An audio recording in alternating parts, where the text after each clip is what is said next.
Bonjour à tous, alors aujourd'hui un épisode un petit peu hors série, à nouveau consacré aux triades. Alors pourquoi hors série? Eh bien tout simplement parce que je vais vous proposer un extrait de la partie d'approfondissement du cours sur les triades et on va voir ensemble une petite astuce assez pratique qui devrait vous permettre de moins vous mélanger les pinceaux entre les différentes formes de triades et qui dans le même temps va nous permettre de réviser un petit peu ce qui se passe au niveau des intervalles. Alors juste avant de se lancer, une petite info concernant la vie de la chaîne, parce que c'est vrai qu'en ce moment, je vous propose pas beaucoup de vidéos, c'est assez calme ici, tout simplement parce que toute la semaine, je donne des cours à mes élèves. Et je bosse le jour, moi. Je suis dans l'armée, je tiens pas un stand de crêpes. Et quand je peux me dégager un petit peu de temps le week-end, je vous propose des vidéos. Mais ça va pas mal changer parce que actuellement, je prépare un changement complet de région. Donc je vais déménager et du coup, aussi le week-end, je suis occupé. Mais par contre, une fois que j'aurai posé mes valises, eh bien, il devrait y avoir énormément de changements parce que tout simplement, j'aurai beaucoup plus de temps à vous consacrer. Donc il y aura davantage de vidéos plus régulièrement. Et je vais aussi pouvoir réfléchir à différents types de vidéos en alternant davantage les cours théoriques, on va dire, et surtout les cours d'application. Donc ça sera un petit peu plus fun. Je vais pouvoir aussi davantage jouer. Et là, je veux aussi prendre le temps de bien réfléchir à tout ça. Donc ici, il devrait y avoir pas mal de changements dans les mois à venir, même si pour les quelques semaines qui vont arriver, ça va être assez calme. Du coup, je ne saurais trop vous conseiller de vous abonner à la chaîne et surtout de cliquer sur la petite cloche pour être bien informé quand tout ça va repartir et ça devrait repartir quand même bien plus fort que ce que j'ai pu faire jusqu'à présent. Voilà, je referme la parenthèse et on regarde notre petite astuce du jour. Alors ici, ce qui va nous intéresser, c'est qu'à chaque fois qu'à l'intérieur d'une forme de triade, vous allez identifier cette configuration de notes, eh bien ici, à part quand vous serez au-dessus des cordes de sol et de si, le duo maléfique, mais sinon partout ailleurs, à chaque fois que vous aurez affaire à ce genre de choses, eh bien vous serez certain que vous aurez affaire à un renversement de quinte. C'est-à-dire que la note la plus grave de ce duo sera forcément la quinte et la note la plus aiguë sera forcément la fondamentale. Alors si on se fait tout de suite quelques exemples, et imaginons que j'ai cette forme de triade, eh bien ici j'ai ma petite forme qui est au-dessus des cordes de Si et Mi, donc pas le duo Sol-Si, donc là tout va bien, et bien ici je suis certain d'avoir la quinte sur la corde de Si et la fondamentale sur la corde de Mi aiguë, et du coup, eh bien forcément, ce qui me reste c'est la tierce qui sera sur la corde de Sol. Si maintenant je regarde cette forme de triade, je vois ma petite figure qui n'est pas au-dessus des cordes Sol et Si, donc tout va bien, donc là j'ai quinte, fondamentale, et du coup, j'ai la tierce comme note la plus aiguë, donc là, j'ai affaire à un second renversement, vu que j'ai la quinte à la basse. Si par contre, j'avais eu la tierce à la basse, bien là, j'aurais eu cette forme de triade, donc on voit bien toujours notre petite forme, et donc là, on a affaire à un premier renversement.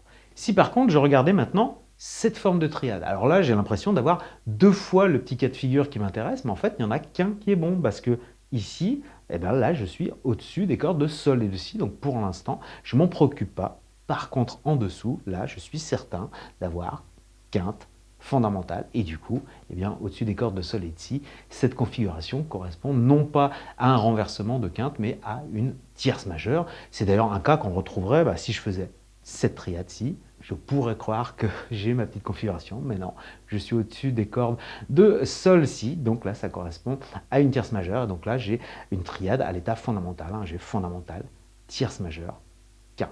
Et ce serait la même chose si j'avais, disons, cette triade-ci, voilà, je peux mettre de côté cette petite figure qui est au-dessus de Sol-Si, par contre, ici, là je suis certain d'avoir fondamental, quinte, donc ici j'ai un premier renversement, tierce mineure, quinte, fondamentale.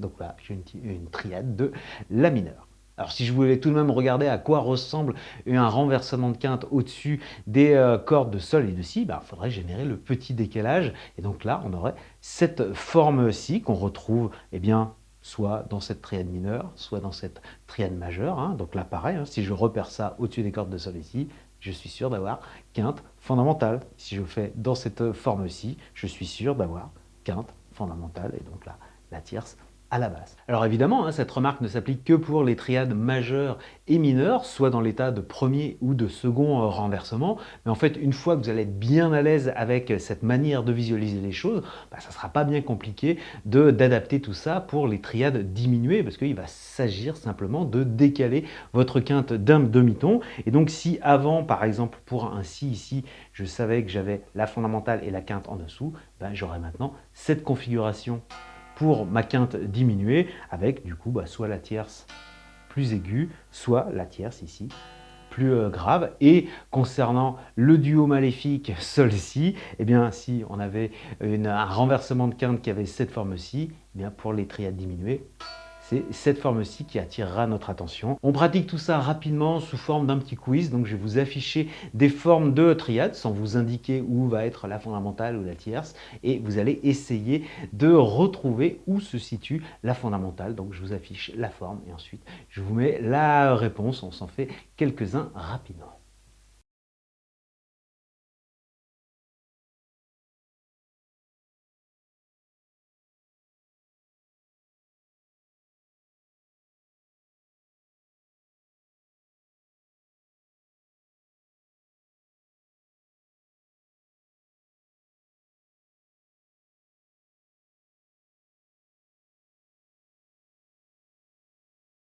Alors vous n'hésiterez pas à me dire ce que vous avez pensé de cette petite astuce en commentaire, vu que ici j'ai quand même assez régulièrement vu des élèves me dire que ça les avait pas mal débloqués, tout simplement parce qu'à partir du moment où on est conscient de ce genre de choses, on comprend davantage ce qui se passe, là où ceux qui ont uniquement compté sur le par cœur récitent bêtement leur triade en se disant bon, elles ont des formes, je ne sais pas d'où ça vient, mais c'est pas grave, je vais bien les ressortir.